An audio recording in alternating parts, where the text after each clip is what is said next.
BJP নিয়ে যত কম বলা যায় তত ভালো। একদিকে দল ভাঙানির খেলা, আর একদিকে বিরোধী শক্তি যারা লড়াই করছে মাথা নত না করে তাদেরকে কি করে দমানো যায়, তাদের ধমকানো যায়, চমকানো যায়, তাদের ভেঙে গুড়িয়ে দেওয়া যায়, কার্যত বিরোধী শূন্য করে দেওয়া যায় পশ্চিমবঙ্গকে, সেই চেষ্টাই গত এক মাস ধরে করা হয়েছে।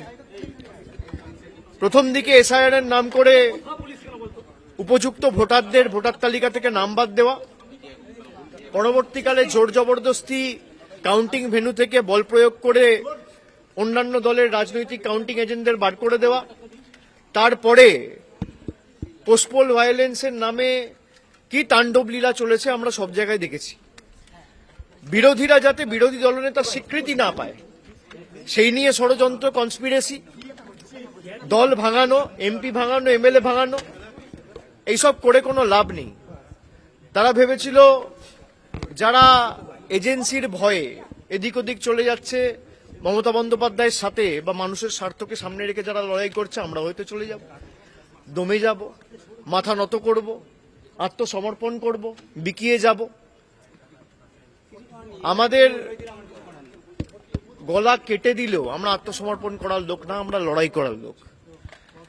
আমাকে যতবার ডেকেছে আমি বিগত দিনেও এসেছি, আমি আগামী দিনেও আসব। যে কেস নিয়ে আমাকে ডাকা হয়েছে,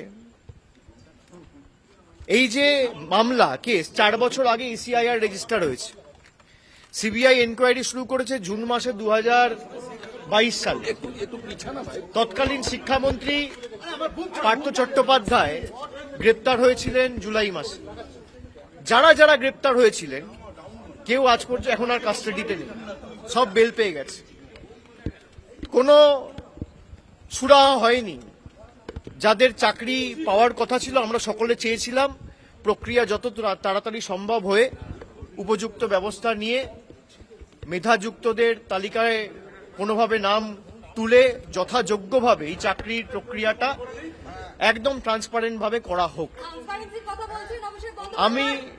আমি আমার মতো করে চেষ্টা করেছি। যখন যেখানে আমাকে যা প্রশ্ন করেছে আমি তার উত্তর দিয়েছি, এবং আগামী দিনেও তারা যদি আমাকে ডাকে, আমার যদি কোনো পূর্ব নির্ধারিত কর্মসূচি না থাকে আমি নিশ্চিতভাবে যাব।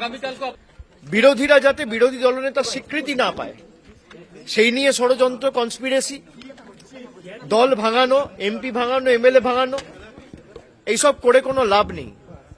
তারা ভেবেছিল যারা এজেন্সির ভয়ে এদিক ওদিক চলে যাচ্ছে মমতা বন্দ্যোপাধ্যায়ের সাথে বা মানুষের স্বার্থকে সামনে রেখে যারা লড়াই করছে আমরা হয়তো চলে যাব, দমে যাব, মাথা নত করব, আত্মসমর্পণ করব, বিকিয়ে যাব।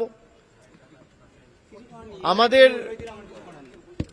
গলা কেটে দিলেও আমরা আত্মসমর্পণ করার লোক না, আমরা লড়াই করার লোক।